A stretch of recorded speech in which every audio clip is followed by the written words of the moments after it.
Oke, Ewan Mania, dimanapun Anda berada, saya pakai gaya begini, tiru-tiru foto semalam.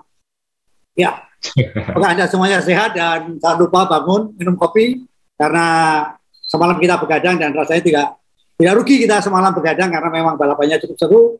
Kemarin kita benar-benar dihibur dengan MotoGP, kemudian malamnya ada Formula One. Nah, yang menarik adalah kasus Max Verstappen yang didenda gara-gara pegang sayapnya Lewis Hamilton. Jadi setelah itu Lewis Hamilton benar-benar menyesal sekali. Bukan Lewis Hamilton, dalam arti Max Verstappen menyesal sekali setelah memegang sayapnya Lewis Hamilton karena dendanya ternyata hampir 900 juta gitu kan. Jadi ini membuat dia kecewa. Yang kecewa bukan duitnya karena dia orang kaya. Yang kecewa dia cuma lupa tidak membawa headphone. Kenapa tidak membuat konten sekalian mumpung bayar gitu kan. Setelah itu Max Verstappen jadi diam, Max Verstappen jadi introspeksi, kenapa saya harus keluar-keluar ngomongin 900.000 untuk traktir makan, minum anggur enak. Kenapa? Di ujung sana ada orang yang baru saja unboxing Ducati ini berapa ya bayarnya? Dia langsung menyesal. Saya belum seberapa, tapi yang jelas Mercedes tidak senang dengan dapat uang itu karena gantian sekarang keluarga Tukul Arwana gantian mensomasi Toto Wolff karena memakai gaya yang sudah dipatenkan. Kembali ke laptop.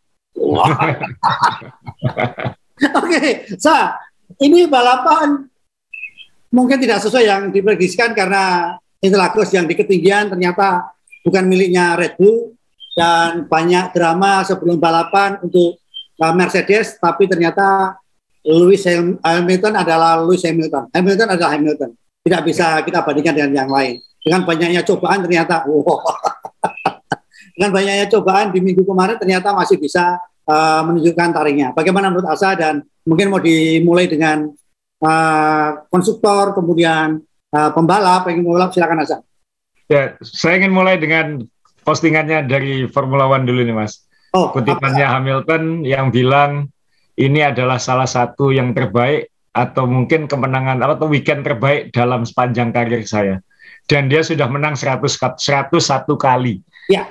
Jadi kalau udah menang 101 kali masih bilang ini yang terbaik, berarti itu memang spesial. Dan tadi malam memang kita menyaksikan klasik Hamilton ya. Ini loh, kualitas juara dunia itu seperti ini yang kita selalu omong dari awal podcast kita dulu bahwa orang ini nggak perlu dimotivasi, dia akan motivasi sendiri dan untuk mengalahkan dia memang harus perfect.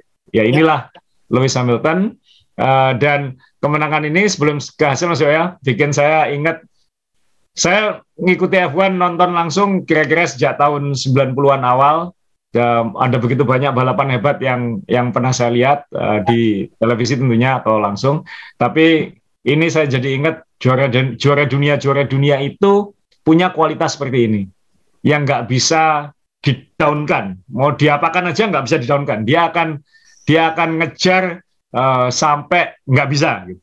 Natural, itu saya ingat yang pertama tentunya idola saya Ayrton Senna, yang kebetulan juga idolanya Lewis Hamilton. Ya. Ini Donington tahun 93 di Inggris, Grand Prix Eropa namanya waktu itu. McLaren Ayrton pakai mobil McLaren MP48 dengan mesin Ford V8 yang seharusnya kalah jauh, tapi ketika hujan, dia benar-benar mendominasi. Dia dari peringkat 5 langsung mimpin dalam 1 lap atau apa kayak gitu. Dan dia tidak terkejar waktu itu, menunjukkan kelasnya sebagai salah satu yang terbaik. Ini Ayrton Senna menyalip Alain Prost ya. Belakangnya ada Damon Hill waktu itu, tahun pertamanya Damon Hill di F1 tahun 93. Kemudian yang salah satu balapan yang bikin saya paling patah hati adalah Grand Prix Eropa juga tahun 95, kali ini di Nürburgring. Waktu itu Michael Schumacher masih naik Benetton, dan waktu itu saya sudah sangat senang karena idola saya Jean Alesi naik Ferrari waktu itu sudah diambang kemenangan, tapi terus diuber sama Sumi, sehingga akhirnya Sumi menyalip dan Sumi yang menang. Dan itu saya patah hati tapi sekaligus kagum, ya ini Michael Schumacher, kalau mau jangan pernah kasih angin pembalap-pembalap seperti ini gitu. Jangan main-main. Jangan main-main ya, jadi jangan ngendur sedikit pun kalau mau mengalahkan pembalap-pembalap sekelas ini. Kemudian yang satu lagi mungkin Mas Dewa juga ingat dan banyak yang ingat, ini Capture MTV ya emang video, Mika Hakkinen waktu nyalip Michael Schumacher sekaligus overlap Ricardo Zonta tahun 2000 di Belgia. Sangar ya. Itu nunjukin, yaitu ini semua juara dunia lebih dari sekali ya, dan semuanya menunjukkan ya kalau mereka itu ya gimana caranya akan menang, nggak akan enggak lah nomor 2 aja, nggak ada kayak gitu. Mereka akan hunting sampai dapat, dan itu yang dilakukan oleh Lewis Hamilton dan menghasilkan dia jadi juara di Brasil. Ini bukan Brazilian Grand Prix ya Mas Dewa, namanya sekarang Sao Paulo Grand Prix karena pemerintah pusat Brasil nggak lagi ngasih uang, yang ngasih uang pemerintah kota Sao Paulo sama swasta. Jadi namanya agak beda, jadi mungkin nanti kalau di Wikipedia mungkin tercatatnya bukan Brazilian Grand Prix. Itu yang harus dicatat. Oh iya benar-benar, saya cari nggak keluar ya. Iya. Dan ini Lewis Hamilton luar biasa, mengingatkan kita terus kenapa dia ini salah satu yang terbaik dalam sejarah, mungkin terbaik yang dalam sejarah. Jadi kita bacakan hasilnya sekarang Mas Dewo. Lewis Hamilton nomor 1, Max Verstappen damage limitation nomor 2, Bottas bisa nomor 3, dan ini membantu nanti klasemen konstruktor swing lagi ya, swing lagi menguntungkan Mercedes. Perez ini apes menurut saya, dia seharusnya bisa nomor 3, tapi Bottas tertolong virtual safety car ya. Jadi virtual safety car-nya keluar di saat Bottas waktunya pit stop. Jadi atau virtual safety car, kemudian Mercedes bilang Bottas pit stop. Jadi dia kayak dapat pit stop gratis. Sehingga itu membuat Perez ada di belakang. Apakah Perez bisa membendung Bottas? Belum tentu juga. Tapi dalam hal ini Bottas diuntungkan oleh virtual safety car. Jadi Perez nomor 4. Tapi Perez, poin utama di sini penting adalah Perez berhasil mendapatkan fastest lap di lap terakhir, dan itu mengurangi poinnya Hamilton 1. Mengurangi poin Hamilton 1, jadi nanti sekali lagi ada begitu banyak satu poin penting ini.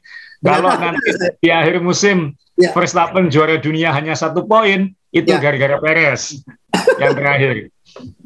Ini luar biasa. Pasangan Ferrari lagi-lagi berturut-turut beberapa lomba seperti duet berdua terus. Leclerc dan Sainz ini 5 dan 6 selalu best of the rest dan selalu berdua. Makin solid di peringkat 3. Gasly, Ocon, Alonso ini juga akan jadi pertarungan menarik sampai akhir musim. Karena Alpine lawan Alfa Tauri, dan Norris apes bannya senggolan dengan Sainz di awal sehingga hanya finish nomor 10. Tapi kayaknya McLaren memang sudah seperti kehabisan kehabisan pace sudah di akhir musim ini. Kemudian Mas Dewo mungkin bisa bantu di driver standing ini. Wah ini sekarang 14 poin. Betul, Sa. Jadi 332,5, sementara Hamilton 318,5. Jadi memang sudah semakin mendekat saya ini ya. Semakin asal benar juga dari awal 1 poin itu berharga ya. Di sini ya nanti kita rasakan. Kalau menang puas, kalau kalah sakit sekali ya. Bayangkan kalau tadi malam Verstappen yang menang, maka itu dia akan plus 7 kan. Ini ada 14 poin swing. Jadi nambah 7 atau berkurang 7. Itu mahal nanti karena masih ada 3 lomba, dan 3 lomba ini masuk kategori toss up ya. Kita nggak tahu siapa yang akan lebih unggul. Kalau ngelihat hasil tadi malam dan melihat performa mobil Mercedes lawan Red Bull tadi malam, jangan-jangan nanti ini menguntungkan Mercedes. Tapi nanti itu kita bahas. Ya. Jadi 4 besarnya masih Red Bull dan Mercedes. Ya, Norris semakin melorot ke peringkat 5. Ya. Saya tanya, mumpung di sini saya potong. Ini Hamilton diuntungkan atau dirugikan juga dengan adanya sprint race kemarin untuk poinnya? Kalau melihat hasil sebelumnya ya ini tetap menguntungkan Mas Yo, karena kan poinnya makin dekat. Ya meskipun saat sprint qualifying dia kehilangan 2 poin kan, kehilangan 2 poin, tapi kemudian dia kan plus 7 saat lomba. Jadi overall masih plus. Itu yang penting kan, sekarang udah ngomongin 1-2 poin, yang penting plus kan kayak. Betul. Karena ini 3 lomba, kalau misalnya Hamilton menang terus kan dia juara dunia. Kalau 1-2 tapi Hamilton di depan kan juara dunia. Ya. 14 poin kan, Hamilton menang 2 kali, Verstappen runner up 2 kali, sama-sama nggak dapat fastest lap, poinnya sama.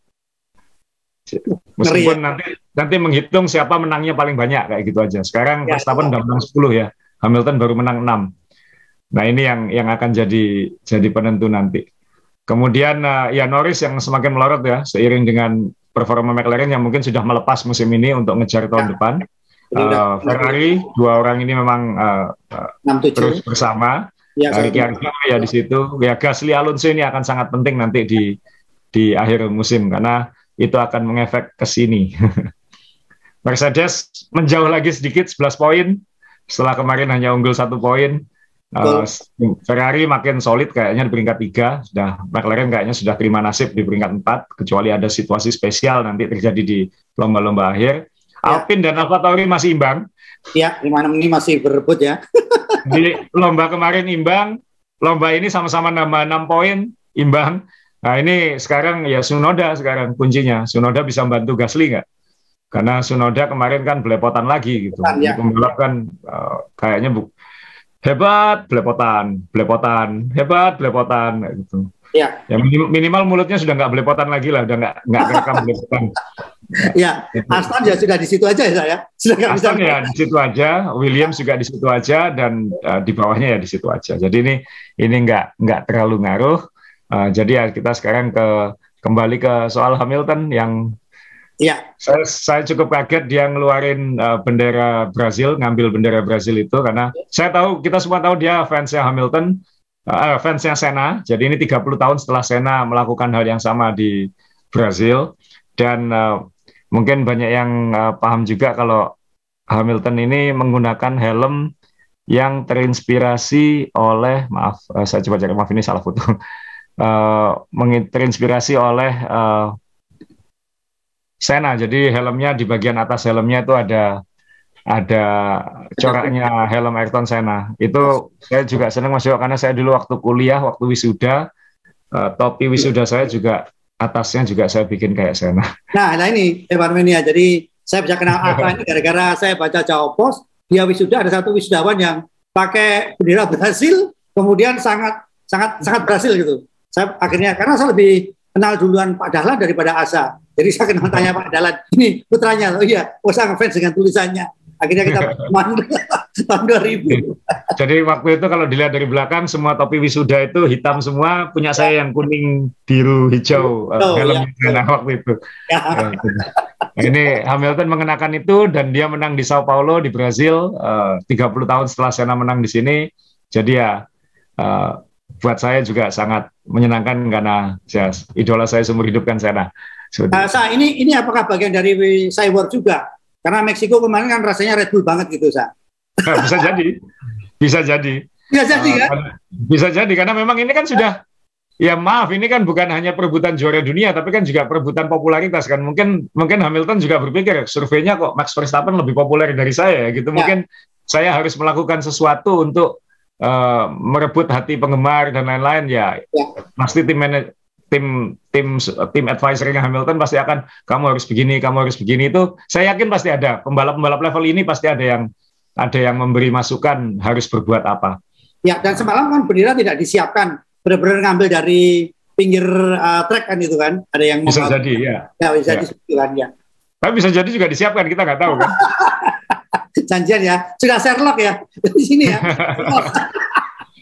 Nah, sekarang kita ngomong awal-awal saya sudah bilang bahwa balapan Formula 1 tidak hanya kita melihat balapan mesin dengan mesin, mobil dengan mobil, tapi banyak faktor yang melingkupi. Nah, ini seorang Lewis Hamilton di mata asa yang kemarin minggu kemarin saya udah minggu yang sangat berat lah. Istilahnya kalau orang bahasa Jawa itu dikuyo-kuyo. Iya. Ya kan serba salah. Iya. Gimana Sa? Ya ini kita dalam satu balapan ini kita melihat bahwa pertarungan F1 itu bukan hanya di lintasan, tapi juga di balik layar ya, di perpolitikannya. Ini bukan hal baru. Sejak zaman dulu sudah seperti ini. Senna, Prost, kemudian Schumacher yang dulu katanya Ferrari lebih diuntungkan. Ini bukan sesuatu yang baru. Tinggal bagaimana F1 memanage ini supaya tidak out of control kan kayak gitu. Nah, kita semua tahu mungkin sejak hari Jumat itu sudah kontroversi karena ini saya mau pasang fotonya mobil Hamilton dengan DRS terbuka di belakang. Jadi Red Bull sudah agak lama mengamati ini. Top speed-nya Mercedes ini cepat sekali. Siapa tahu ada celah di situ yang bisa dimanfaatkan. Kemudian Red Bull ini terus terang aja, Red Bull yang melapor ke FIA, ke F1 ada sesuatu pada sayapnya Mercedes, sehingga kemudian Mercedes melakukan investigasi setelah sebenarnya mungkin Red Bull sudah lama ingin goda ini, tapi momennya didapat setelah sprint qualifying itu atau sebelumnya, kemudian menyatakan tolong cek DRS-nya Hamilton. Mungkin juga Verstappen juga menaruh perhatian ke situ karena setelah finish kan Verstappen yang jalan ke mobilnya Hamilton kemudian megang-megang sayapnya itu. Ya. Nah, sayap ini aturannya akhirnya kita semua sekarang melek aturannya DRS ya. Sebelum ini mungkin nggak terlalu peduli. Ternyata syaratnya adalah saat terbuka itu maksimum bukaannya itu adalah 85 mili, 8,5 cm. Maksimum bukaannya. Lebih dari itu ilegal. Ini sebenarnya selama ini juga dicek. Ini saya ada foto, mungkin teman-teman juga sudah menemukan fotonya ya oleh FIA juga dicek. Maaf. Jadi ini fotonya, foto dari Aston Martin saat pengecekan DRS. Jadi oleh FIA dan menggunakan alat ini, alat kayak jujur kayak sedotan toilet Mas Dewo, tapi itu ada tekanannya 10 Newton kalau nggak salah, jadi itu harus nggak bisa lewat atau pas kayak gitu. Nah, toleransinya adalah tidak ada toleransi, jadi memang harus 85 mili itu, dan ketika dicek bagian tengah aman, bagian kiri aman, bagian kanannya di sayapnya Hamilton itu yang 0,2 mili terlalu lebar. 0,2 mili. 0,2 mili. Itu kan serambut ya. Tapi itu sudah cukup untuk karena memang tertulis jelas regulasinya seperti itu sehingga ya diskualifikasi. Untungnya kan diskualifikasi saat sprint qualifying ya. Saat qualifying Jumat. Sulit nyebutnya sekarang yang Jumat itu qualifying atau bukan. Jadi qualifying Jumat. Itu baru didiskualifikasi sehingga dia sprint qualifying harus start paling belakang. Tapi di sisi lain, apakah 0,2 mili itu terlalu kejam? Kalau kita ingat bahwa mobil melaju di kecepatan di atas 300 km per jam, ya 0,2 mili akan berpengaruh. Ya kan, semakin tinggi kecepatannya, bukaan itu akan semakin menolong top speed. Ya. Sehingga semua pasti dia akan menyangkal bahwa itu pasti membantu top speed. Apalagi selisih top speed antara Hamilton dan Bottas itu lumayan jauh, lebih dari 5 km per jam katanya. Ya, Hamilton menggunakan mesin baru ya, mesin baru pasti fresh, dan katanya mesin Mercedes ini makin lama makin turun performanya, degradasi, dan itu berpengaruh kayaknya ke Aston Martin, ke McLaren, semua yang menggunakan Williams, semua yang menggunakan mesin Mercedes ini yang tidak banyak ganti mesin, kok makin akhir musim makin melorot performanya gitu. Nah, Hamilton ganti mesin di tempat yang sudah direncanakan karena di sini diyakini bisa tampil baik, bukan gampang menyalip, memungkinkan untuk menyalip sehingga gantinya di sini. Tapi ya tadi Red Bull bilang loh itu ada masalah di situ. Nah kemudian diperiksa ternyata iya dan itu berpengaruh sehingga Hamilton sprint qualifying start terakhir nyalip 15 mobil finish nomor 5. Kemudian start karena ganti mesin penalti 5 posisi lagi start nomor 10 kemudian menang. Jadi Hamilton nyalip semua pembalap di Brasil. Ya kan pada dasarnya dia menyalip semua karena dia dari paling belakang sprint qualifying di akhir lomba dia juara kayak gitu. Nah ya, ini pesannya kuat sekali ya saya kalau melihat posisi yang kita lihat mulai sprint kemudian balapan ini mesinnya kan luar biasa kuat sekali saya kalau kita lihat. Nah, ini yang sekarang pasti akan jadi pelototan lagi antara Red Bull dengan Mercedes. Toto Wolff sudah marah kan? Saya akan ngecek semua detail mobilnya Red Bull mulai sekarang katanya sampai akhir musim. Dia sudah ngancam gitu secara publik. Di sisi lain Red Bull juga akan ngomel ada apa dengan mesin Mercedes ini? Mesin ini kan harusnya nggak bisa di-upgrade sebanyak itu karena ada engine freeze kan. Harusnya kan mesinnya meskipun baru tapi kan nggak jauh sama yang lama gitu. Ya. Kok ini selisihnya jauh banget? Nah ini pasti di balik layar pasti masih terjadi investigasi, tuding-tudingan, lapor-laporan yang sangat seru yang kita tidak akan bisa melihat. Itu pasti terjadi. Tapi yang harus diingat Mas Dewa, ini saya kembali lagi ke foto DRS-nya Hamilton. Ya. Kan itu Max Verstappen kan megang sayap belakangnya itu untuk ngecek DRS. Salah satu argumennya Mercedes adalah, itu gara-gara dipegang Verstappen katanya kayak gitu. Oh. Tapi kan FIA itu kan melihatnya dari CCTV, dari kamera mobilnya Hamilton yang ngadep ke belakang, dan itu dianggap oleh FIA, ya Verstappen megang, tapi megangnya tidak dengan kekuatan dan tidak pada bagian yang salah kayak gitu, yang dianggap salah. Jadi akhirnya tetap didenda 50.000 pound sterling ya, hampir 1 miliar itu. Hanya megang gini aja 1 miliar Mas Jo, bayangkan.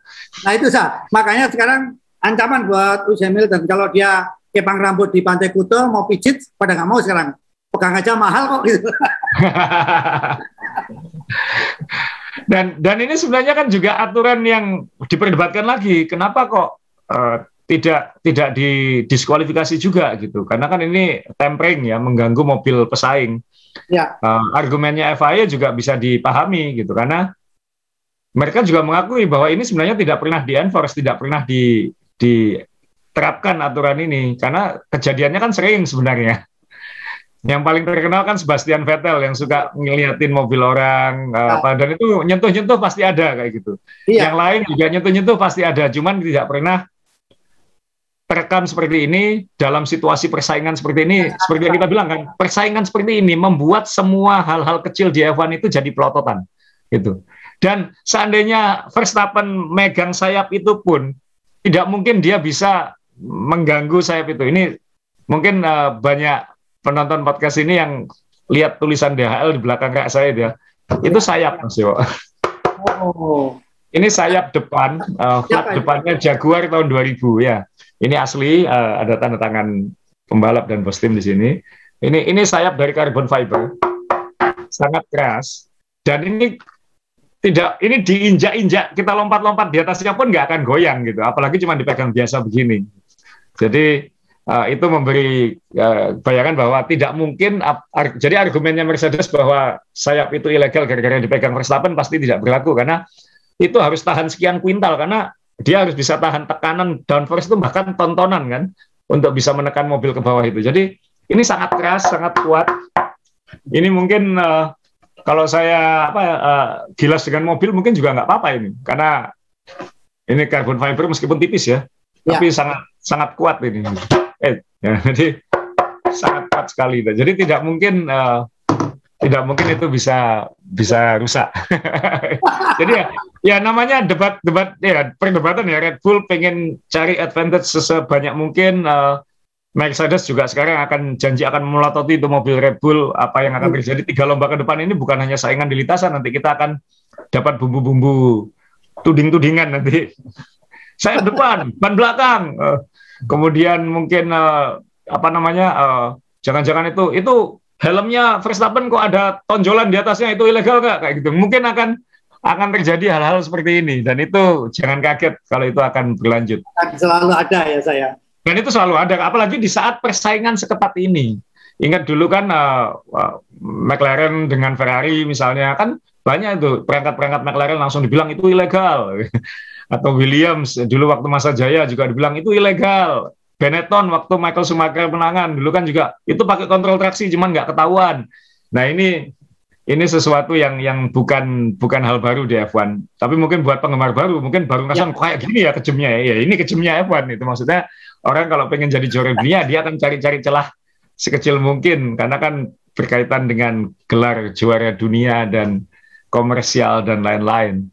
Tapi di luar itu semua bahwa kita harus mengakui bahwa Lewis Hamilton ini adalah balapan terbaiknya Lewis Hamilton. Dalam artian satu lagi selain dia juga bisa menang. Ingat kejadian lap 48 ini ya. Ini jadi dia satu qualifying Jumatnya didiskualifikasi. Sprint qualifying dari 20 ke 5. Saat lomba ganti mesin penalti 5 posisi, start nomor 10 juara. Dan dalam perjalanan menuju juaranya itu sebelum kejadian ini kan juga adu taktik kan Mas Dewo? Sorry jadi tadi sempat terputus Jadi tolong dijelasin lagi soal gambar ini. Ini kan menurut saya kan siapa yang lebih dewasa, karena kan kalau kita emosi kan kejadian lagi saling bersentuhan, saling tabrakan gitu. Jualnya lagi tadi sempat internet kita sempat terganggu. Jadi balapan ini menurut Asa pada saat kejadian ini apa ya, maknanya apa Ya, jadi ini sekali lagi nunjukin dua juara dunia yang sama-sama ruthless ya. Kualitas juara dunia itu kan ada mentolonya Mas Dewo. Kalau orang Jawa bilang kan ada teganya. Ada teganya. Juara dunia itu tega. Michael Schumacher tega. Ayrton Senna tega. Alain Prost tega. Semua ada teganya. Dan itu ya semua yang terbaik di dunia ya ada teganya kayak gitu. Jadi ya Max Verstappen belum juara dunia, tapi dia sudah nunjukkan teganya kan. Dia sudah tahu bahwa ini sebelum kesini kan sempat terjadi adu pit stop kan ya. Jadi waktu Verstappen mimpin, Hamilton pit stop, Red Bull langsung respon pit stop bersamaan sehingga keluarnya masih track positionnya masih unggul Verstappen. Kemudian ketika pit stop kedua, Verstappen mengantisipasi ini kalau Hamilton masuk duluan, dia outlapnya lebih cepat karena sama-sama pakai ban hard, saya bisa di undercut ini, sehingga Red Bull yang memutuskan masuk duluan undercut supaya tidak disalip oleh Hamilton. Sampai waktu itu Hamilton bertanya, bener nggak ini, jangan-jangan kita salah strategi lagi nih. Tapi Mercedes waktu itu lebih pede bilang, enggak, kamu lebih cepat, tenang gitu. Dan kejadian kan dengan begitu cepat Hamilton mengejar Verstappen, dan kita tinggal menunggu aja ini bisa nggak Verstappen ini menahan Hamilton. Dan Red Bull jelas lebih cepat di tikungan-tikungan, itu kelihatan. Tapi begitu trek lurus kelihatan banget bedanya. Selisihnya kan hampir 20 km per jam, 20-25 km per jam antara dua mobil ini. Sehingga ketika di area sini makanya tinggal nunggu aja kapan Hamilton ngambil dan Verstappen ngapain ya. Ingat Rusia waktu Lando Norris membendung Hamilton, Mas Yo. Ya. Lando Norris begitu pintar mengambil tikungan-tikungan sehingga saat di RS Hamilton tidak bisa mendekat. Eksekusi. Tapi kan bedanya itu sama-sama pakai Mercedes mesinnya. Ya. Nah di sini kan kelihatan memang mesin Mercedes lebih powerful dan mesin Honda dan dalam hal ini mobil Red Bull tidak bisa membendung Mercedes gitu. Nah, percobaan kejadian ini, ya jujur aja ini 50-50 call kalau saya bilang. Ini Verstappen ada nakalnya juga gitu. Karena kan dia di satu sisi dia punya tikungan itu karena di sisi dalam dan hidung Hamilton belum di depan saat di apex ya. Sebelumnya Hamilton sempat di depan tapi ketika menikung itu posisi Verstappen masih lebih di dalam, meskipun Verstappen sebenarnya secara halus atau kasar tinggal sudut pandangnya dia membuang Hamilton keluar dan sama-sama kebuang keluar kan akhirnya kan sama-sama kebuang keluar dan untungnya Hamilton nahan diri waktu itu sehingga ya ini mungkin bedanya Verstappen dengan Hamilton ya. Hamilton nahan diri, ini kalau kebalik mungkin Verstappen nggak bisa nahan diri mungkin. Nah keluar kemudian ya tinggal Hamilton nunggu momen aja gitu. Jadi di satu sisi ini apakah ini Verstappen layak di penalti? Bisa iya, bisa enggak, 50-50 call. Karena tidak terjadi insiden kan, tidak terjadi senggolan dan sama-sama keluar lintasan. Jadi saya bisa membayangkan Michael Masi waktu itu memutuskannya pasti sangat berat, karena ini kan kayak wasit sepak bola kan Mas Jo. Kalau ada kejadian 50-50 kan yang terbaik adalah membiarkan pertandingan berlanjut tanpa henti gitu. Itu yang terbaik kalau 50-50. Nah, ini 50-50. Kalau jadi wasit dia 50-50. Sehingga oke lah dibiarkan. Toh kemudian pada akhirnya Hamilton bisa ngambil dengan jauh lebih mudah dan kemudian menjadi juara. Nah, nih. Jadi ini pasti kalau penggemar Hamilton pasti benci sama Verstappen, tapi penggemar Verstappen pasti ya nggak apa-apa, itu tarung kok. Nah, kalau saya bilang sih 50-50. Apakah Verstappen ada nakalnya? Iya, tapi kan tidak ada senggolan dan sama-sama keluar. Jadi ya aman. Nah, saya akan jadi jurinya. Siapakah yang lebih cheating ini antara Lewis Hamilton atau Max Verstappen? Kalau saya melihat Lewis Hamilton itu lebih jujur, karena kalau dia pas berbuat lurus itu selalu menang dia, berbuat lurus. Kalau yang berliku-liku jagoannya Verstappen. Tapi kalau giliran yang lurus-lurus, nah inilah Lewis Hamilton yang menang. Jadi ini yang lebih jujur, lebih baik nggak cheating ini Lewis Hamilton. Sekarang gini ini kita ngomongin tadi perang tidak hanya di lintasan, tapi Lewis Hamilton sudah ngomong bahwa saya akan menang dengan cara yang benar. Nah, sekarang posisi co-pilot ini ada Bottas, ada Perez. Ini kan tidak boleh disingkirkan karena ini juga akan mendorong masing-masing ini siapa yang akan juara dunia. Bagaimana peran mereka tadi malam, Cak? Sama-sama maksimal, Mas Yo. Bottas maksimal, Bottas startnya seharusnya bisa membendung Verstappen di awal, tapi dia kalah start. Tapi pada akhirnya dia bisa nyalip Perez sehingga dia meraih posisi terbaik di belakang Verstappen kan. Jadi dia tetap hasil terbaik, dan Bottas terus terang kan agak jarang podium tahun ini sehingga tidak sesering biasanya. Nah, hingga dia bisa memaksimalkan poin. Hamilton kan berkali-kali tanya, Bottas di mana? Bottas di mana?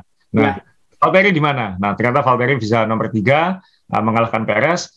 Di sisi lain Perez juga maksimal karena Perez berhasil mencuri 1 poin dari Hamilton.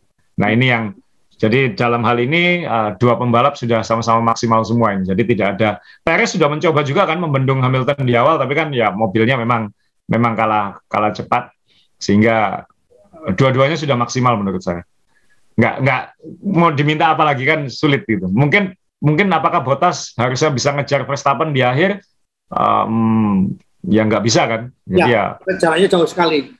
Cukup jauh. Nah, mungkin karena apakah mesin Bottas karena tidak se-fresh mesinnya Hamilton sehingga tidak bisa, atau hal-hal lain ya kita nggak tahu. Tapi yang jelas menurut saya semuanya sudah maksimal.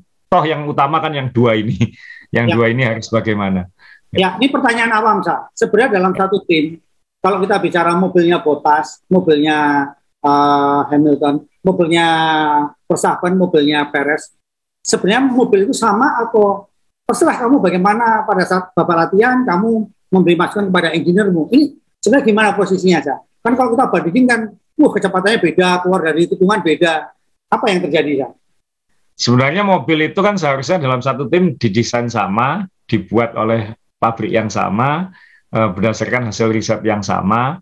Mungkin tidak bisa 100% sama, kan kayak kita punya 2 baut aja, Mas Jo. Ya. Dari cetakan yang sama mungkin ada selisih berat setengah gram misalkan, bisa aja kayak gitu.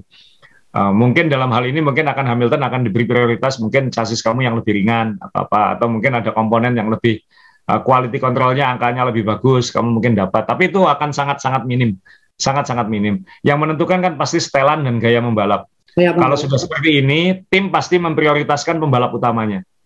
Hamilton minta depannya lebih seperti ini sehingga lebih sensitif atau apa karena dia bisa mengendalikan, atau Verstappen misalnya Red Bull, oke, arahkan setelannya ke kesukaannya Verstappen. Nah, itu biasanya pembalap kedua agak dikorbankan karena perhatian bos-bosnya ini ke sana bukan ke sini, sehingga dia harus lebih beradaptasi dengan apa yang dia punya kayak gitu.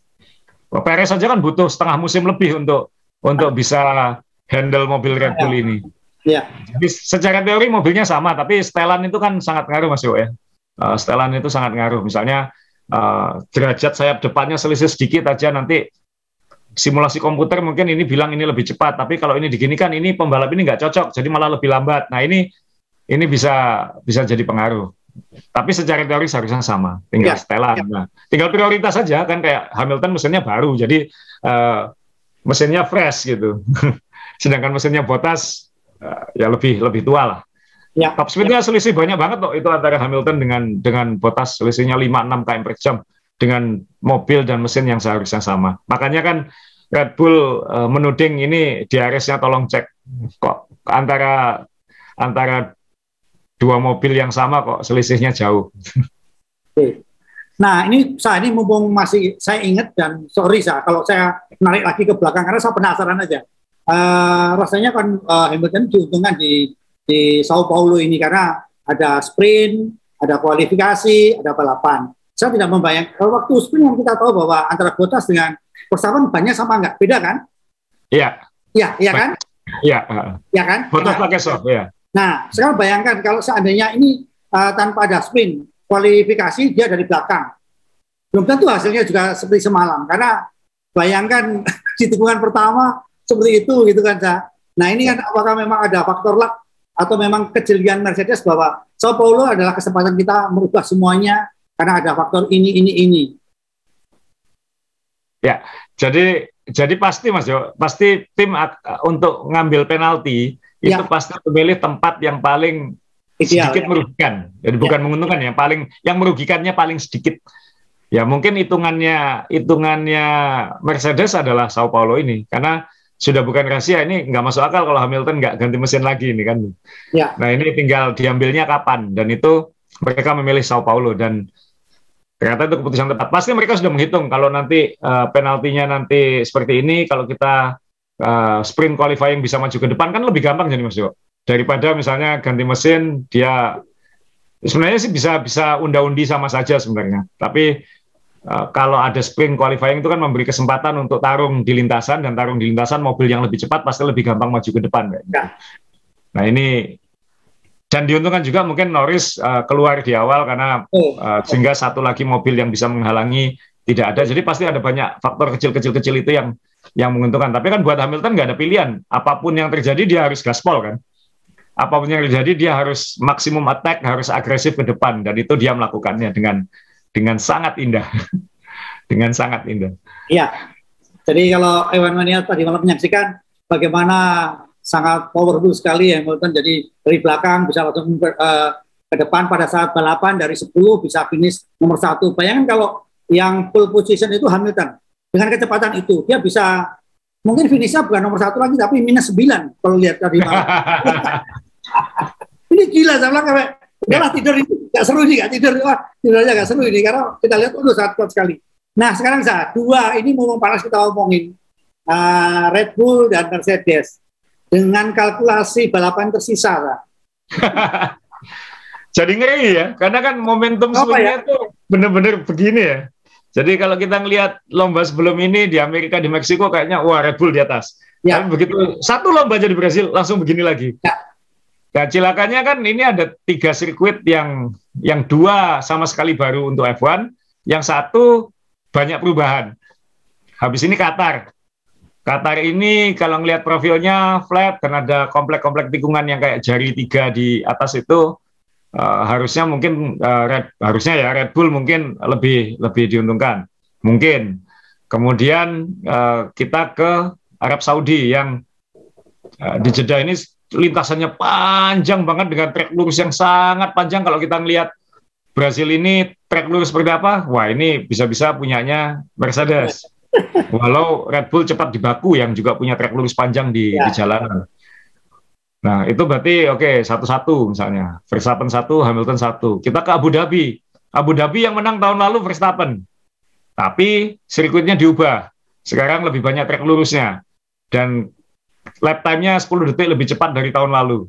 Wah, ini bisa ke Mercedes lagi. Jadi, ya kayaknya kita akan menyaksikan persaingan sampai lomba terakhir.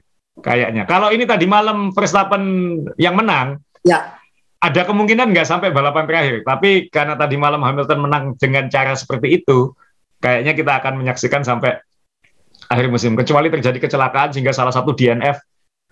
Misalnya kayak Hamilton DNF, Verstappen menang, itu kan selisih poinnya langsung jauh ya. Tapi kalau misalnya Verstappen yang DNF, Hamilton menang, itu swing pointnya memang Hamilton di atas, tapi masih ada kesempatan bagi Verstappen untuk ngejar. Jadi ya 3 lomba dan yang lebih menyenangkan maksudnya nggak tengah malam lagi. Oh iya, ini gila nih, ini gila memang balapan ini benar-benar capek sekali karena 3 minggu berturut-turut ini. Iya betul, capek sekali. Jadi kita yang nonton aja capek, apalagi yang balapan gitu kan. Dan tapi kemarin itu saya udah feeling, waktu saya Jumat ke Jogja 1:30 pagi, saya di tol sendirian gitu, ngantuk ini saya. Akhirnya saya lihat spion di belakang ada mobil mau nyalip.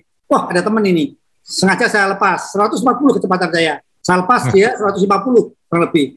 Honda Brio. Gila, saya bilang ini gila udah Brio ini. Saya bayangin ini kalau saya Lewis Hamilton dia Max Verstappen ini udah Brio, biasanya sekecil itu. Padahal saya udah pakai 2,4. Ini masih gila nih mobil ini, gila. Ikut slip streaming aja Mas. Ya, jujur saya, tapi setelah ngawi dia yang menyerah, dia ngantuk dia. Waktu di Kartosulo buka jendela dia, anak muda. Oh iya, saya punya banyak tanggungan, anak istri, karyawan. Ini sekarang kita ngomongin tadi kalau 3 shift itu sudah digambarkan Asa, dan saya masih terpesona dengan kata-kata Asa. Ini kita kayak ayunan gitu kan, bandul ini. Bandul sana, bandul sini, dan benarkah sekarang ini beban ada di Red Bull? Beban kayaknya lebih di Red Bull sekarang. Ya. Kayaknya pendulumnya swing beban kembali ke Red Bull karena satu, mereka sudah kelihatan all out ngejar juara dunia kan tahun ini. Ya. Sedangkan Mercedes kan dia sudah 7 tahun juara dunia. Nah ini Red Bull kan sangat-sangat ingin juara dunia, apalagi Honda habis ini out, sehingga tahun depan belum tentu situasinya seperti sekarang. Nah, peluang emas sebesar ini kan sangat jarang datang. Verstappen belum pernah juara dunia, sehingga kalau dia bisa juara dunia itu akan mengubah nasibnya, mengubah masa depannya, mengubah cara orang memandangnya, dan lain-lain, dan itu kesempatannya sekarang. Dan dia jadi juara dunia dengan cara yang gagah, mengalahkan Lewis Hamilton. Sedangkan Lewis Hamilton kan, aku sudah ngalahin yang lain kok. Jadi bebannya di Verstappen dan Red Bull. Sejauh ini Verstappen solid ya, solid dalam artian dia secara driving dia sangat ngimbangi Lewis. Dia ya kalau nggak ada dia mungkin tahun ini nggak seru kayak gitu. Nah tinggal bagaimana Red Bull menyikapi ini, bagaimana simulator mereka, bagaimana dua pembalap ini bisa performa puncak menuju Qatar dan Arab Saudi dan Abu Dhabi, sehingga salah setelan sedikit saja celaka. Ini kita ngomongin selisihnya begini-begini. Ini benar-benar jual beli. Kita nggak ngomongin MotoGP ya, cuman kasus yang terjadi di MotoGP sekarang ini kan yang tua-tua udah hengkang semua, karena yang muda ini lebih agresif dan sebagainya. Apakah masa depan Formula One dengan mobil baru tahun depan ini akan seperti itu, bahwa banyak anak muda yang punya kesempatan untuk bersaing? Kalau yang sekarang ini yang kelihatan sekali, yang bangsawan, yang sultan, sama yang ecek-ecek terlalu jauh sekali. Semalam kalau kita lihat, aduh gitu mudanya Lewis Hamilton, kita yakin Lewis Hamilton akan menyalip, akan di depan, tapi kan tidak semudah semalam gitu kan. Nah, ada nggak prediksi ke sana, Sa? Satu itu karena DRS, Mas Yoga. Saya kan nggak terlalu suka DRS ini kan, karena kan saya senang F1 di zaman saat nyalip itu benar-benar gladiator gitu, harus berani dan lain-lain. Cukup slipstreaming biasa, nggak perlu kayak main video game gitu kan, buka sayap, salip. Jadi saya termasuk yang kurang suka DRS, tapi memang gara-gara DRS kan memang lebih banyak salip penyalip di lintasan. Tahun depan seperti apa kita masih buta semua, seperti apa. Pembalap-pembalap muda sudah pada naik semua. Lando Norris weekend kemarin ulang tahun masih ke-22, jadi kan masih sangat muda. Ya, yang jelas sih transisinya F1 bagus menurut saya. Ada Kimi yang tahun ini pensiun, masih ada Alonso yang kepala 4 habis ini, kemudian ada Hamilton yang 36, ada Vettel yang mau 35 ya kalau nggak salah. Jadi 4 ini di bawahnya kan ada yang usia 25 ke bawah, ini luar biasa semua. Sehingga F1 kayaknya transisinya bagus. Dan secara bisnis mungkin kalau Verstappen juara dunia itu akan jadi transisi yang lebih bagus lagi. Ini kita di luar suka nggak suka siapa juara dunia Mas ya, tapi secara show ada proses transisi power gitu kan. Itu yang terjadi di lintasan, yang terjadi di balapan. Karena ya ini generasinya Verstappen kan, Verstappen, Norris, Leclerc, Russell itu nanti akan jadi 5-10 tahun lagi yang kita omongin ya mereka-mereka itu gitu. Betul. Dan jangan bosan. Ya. Tinggal kan MotoGP kan agak nggak smooth itu menurut saya. Ya, terlalu jauh ya, baru tahun ini ya mulai. Ya, sehingga tidak sempat bintang-bintang baru MotoGP ini membangun cerita. Itu yang ini kan tahun ini cerita Verstappen kan luar biasa gitu. Ya, dalam beberapa tahun, tapi khususnya tahun ini. Ceritanya Norris tahun ini luar biasa. Tahun depan Russell bisa bikin cerita. Leclerc sudah bikin cerita. Ya, betul. Sainz sudah bikin cerita. Leclerc juga, ya betul. Sainz juga betul. Ya, di MotoGP kan kita lihat tribun tadi malam kan Rossi banget gitu.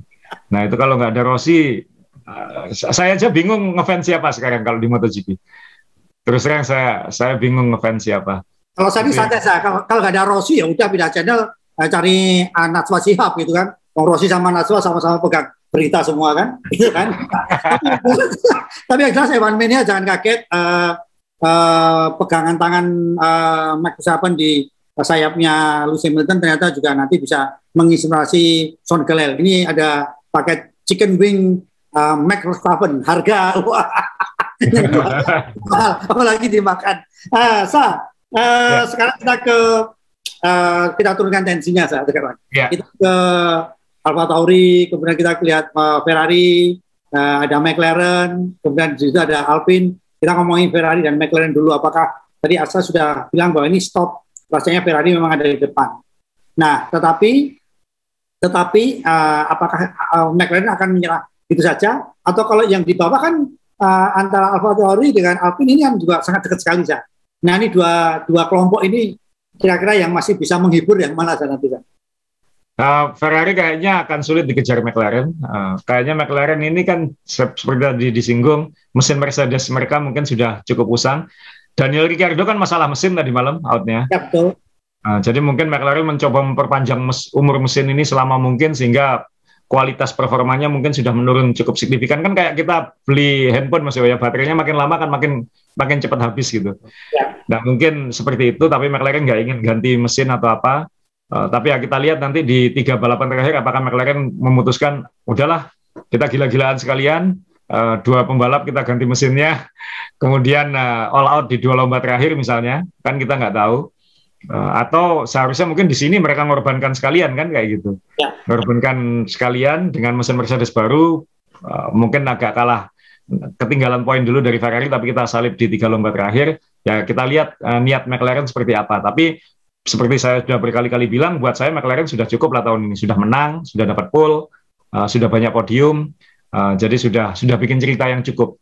Ferrari kan gengsi kalau Ferrari kalah kan, jadi Ferrari pasti akan all out, dan tahun depan Ferrari bisa jadi kekuatan baru. Siapa tahu tahun depan ada 3 tim yang bersaing jadi juara dunia, itu akan jadi sesuatu yang istimewa. Sedangkan yang paling seru mungkin ya Alpine lawan Alfa Tauri ini kan gitu. Ini kan kayak 2 lawan 1 kan sebenarnya. Karena Tsunodanya kan relatif tidak bisa diandalkan, tidak bisa diharapkan. Buat Alfa Tauri finish kelima adalah sesuatu yang penting karena semakin tinggi posisi konstruktor dapat uangnya makin banyak. Ini kan meskipun ini milik Red Bull tapi kan dia independen ya secara operasional, jadi penghasilan apa saja pasti baik. Kemudian Alpine untuk finish peringkat 5 ya pasti sesuatu yang gengsi ya, karena ini kan pabrikan, ini kan teamwork gitu, bukan privateer. Jadi buat Alpine finish kelima ya baik kan, karena yang di atasnya 3 pabrikan plus McLaren kayak gitu. Nah itu sesuatu yang mereka punya Alonso, bayar mahal untuk Alonso, gajinya Alonso kan lebih tinggi daripada Gasly sama Tsunoda digabung kan kayak gitu. Masa kita nggak bisa peringkat 5? Kalau poinnya sama terus Alpine yang peringkat 5 karena Alpine sudah menang 1 lomba tahun ini. Ya itu aja yang kita lihat tahun ini seperti apa, sama mungkin nanti kita lihat 3 lomba terakhir Kimi Raikkonen habis-habisannya seperti apa, karena kan balapan terakhir itu nanti akan jadi farewell-nya Kimi Raikkonen. Ya. Itu. Yang dibahas. Ya. Oke, sekarang cukup Formula 1 kita ngomongin karena semalam kita juga harus mau tidak mau, suka atau tidak suka, memang kita kehilangan Valentino Rossi semalam. Dan rasanya tidak rugi saya beli kaos ini, ternyata memang ini akan ditinggalkan Rossi karena kita tahu bahwa bagaimana nasionalisme Rossi yang sangat tinggi untuk mencetak pembalap-pembalap Italia. Karena selama ini kita tahu Asa ini pernah ngomong kalau MotoGP ini seperti apa ya namanya jadi kayak Spanyol jadi pekan olahraga Spanyol. Karena itu semua kan, betul kan? Iya. Kan olahraga Spanyol kan. Dengan ada Italia kan lumayan juga itu. Nah, Asa melihat Rossi seperti apa, Sa? Jadi ya ini ngomong angkatan saya kan berarti Mas Dewo, karena kan Rossi sama saya selisih 2 tahun. Jadi saya tidak akan paling ngerti soal MotoGP. Saya pernah cukup intens, cukup liputan MotoGP juga beberapa kali dulu. Tapi bukan prioritas utama saya. Saya beberapa kali dulu tahun 2000-an diminta jadi komentator MotoGP juga di TV, tapi saya menolak dengan halus karena saya ingin fokus di Formula One karena itu lebih passion saya.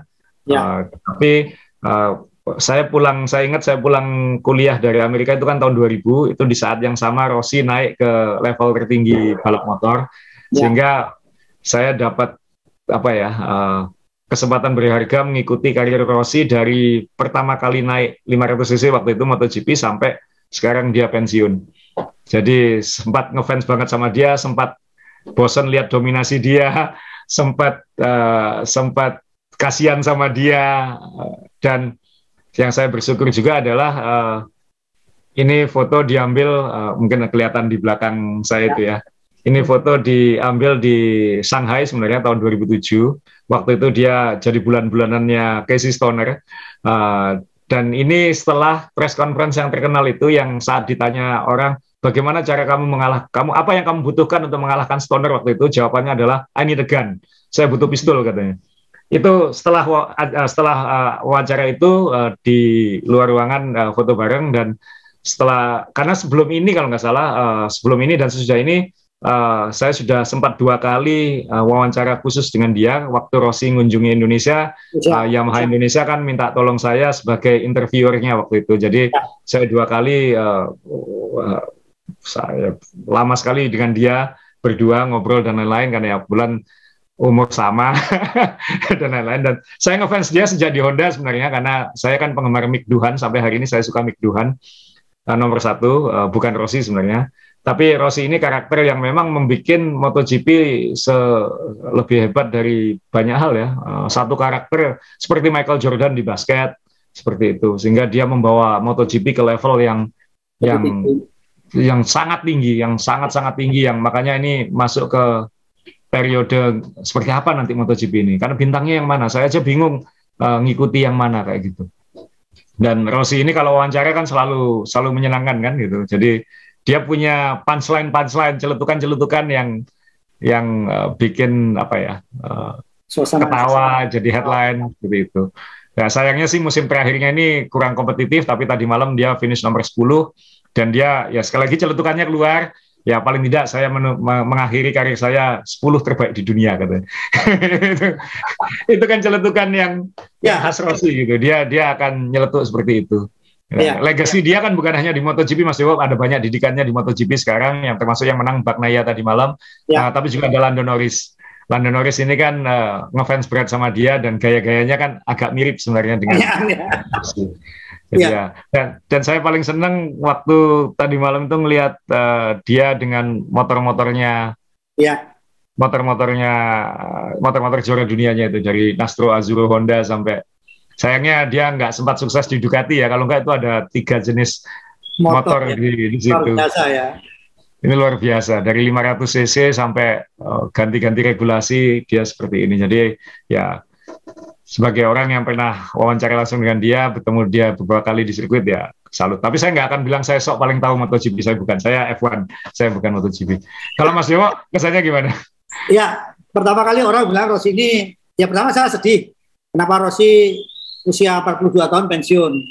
Kenapa dia tidak mengambil pekerjaan sebagai pegawai negeri? Karena kalau pegawai negeri 65 tahun profesor baru pensiun gitu. Jadi ya itu yang pertama. Yang kedua, orang bilang Rossi ini orangnya menyenangkan.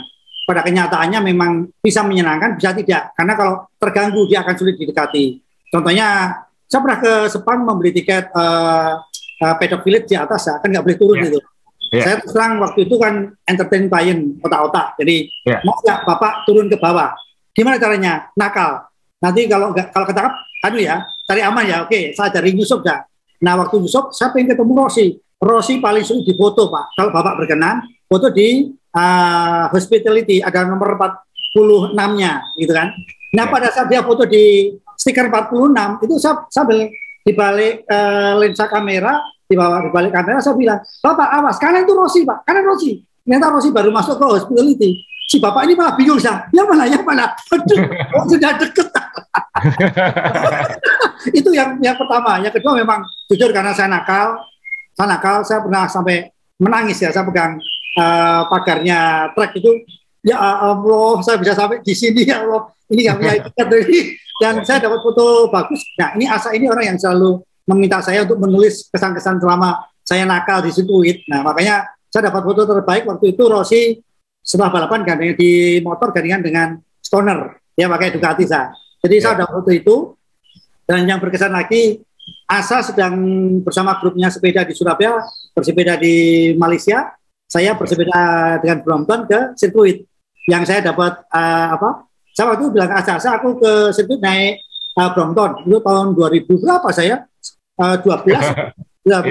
Asa bilang, kalau tulisannya bagus, halaman 1. Serius? Iya, wah semangat ya. Di luar dugaan, saya bisa dapat tanda tangannya Valentino Rossi di helm sepeda saya. Karena waktu itu memang Rossi tidak mau tanda tangan helm sepeda, maunya helm motor, kaos, topi, yang plat 6. Helm saya kan kuning juga, Zah. Waktu itu Rossi saya dari Indonesia. Depan kamu Yamaha kan, saya bilang gitu.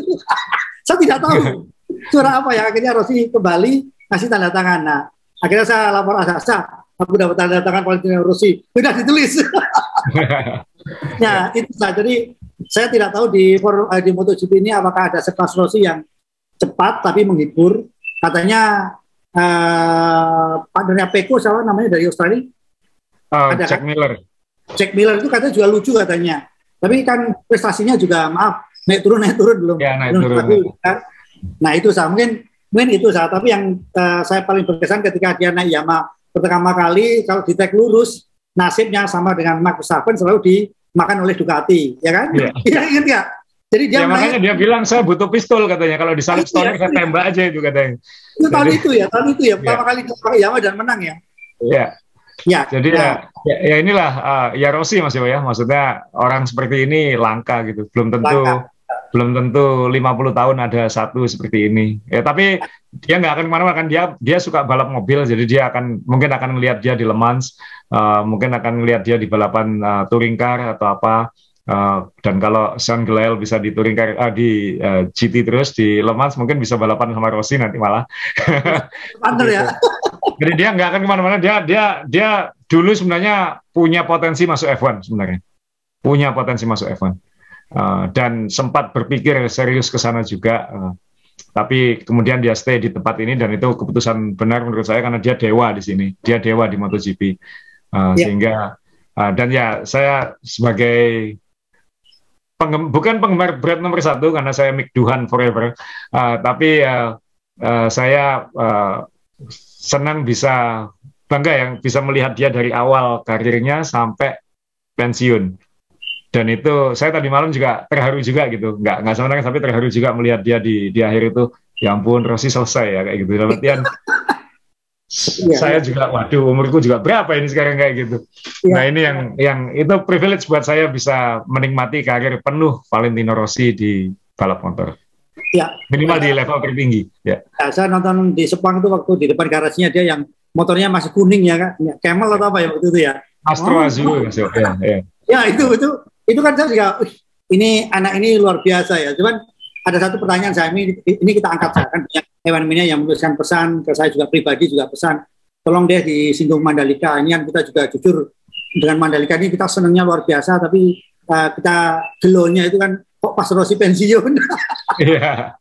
Ya, kan? Ya Rossi dulu kan pernah balapan di Sentul, tapi belum level MotoGP. Ya. Nah, sedikit sebelum nanti kita pamit Mandalika ini apakah juga cocok untuk Formula 1? Ini segmen menjawab pertanyaan Mas Yo. Jadi Mas Yo pilih pertanyaan yang mana? Karena ada beberapa yang tanya Mandalika kan minggu lalu itu. Gak apa-apa. Ada tanya Mandalika, mungkin sekarang lagi hot-hotnya Mandalika sedang banyak dibicarakan kan.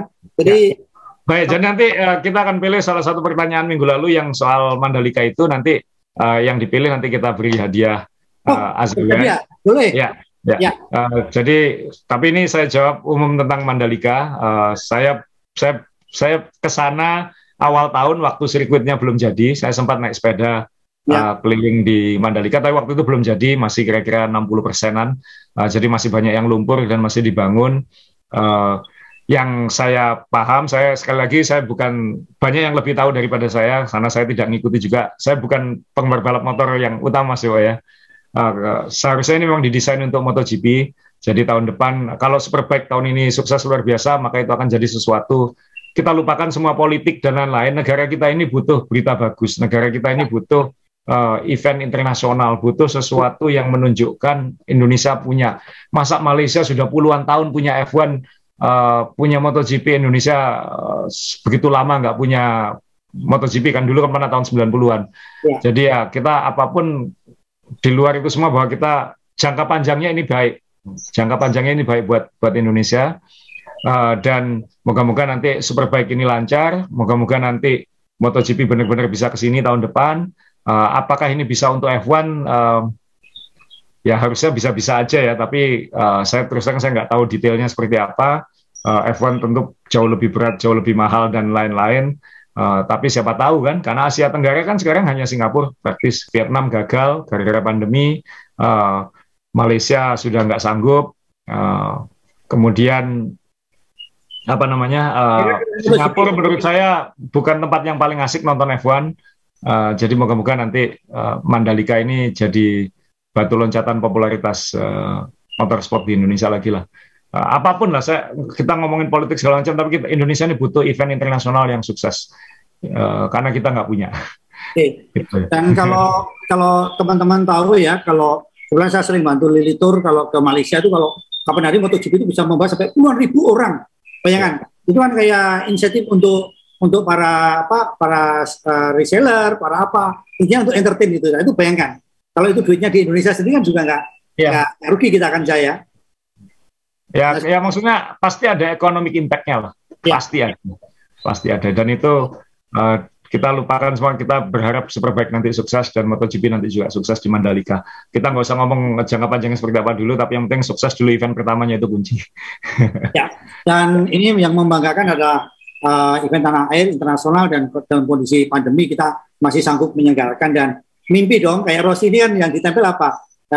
Minyaknya tetangga. Lewis Hamilton minyak tetangga. Maksudnya Pertamina juga kita agak kepin nempel di mana, yang itu akan menjadi legacy gitu kan saya. Yeah. Oke, Asa, kita sudahi karena sudah hujan.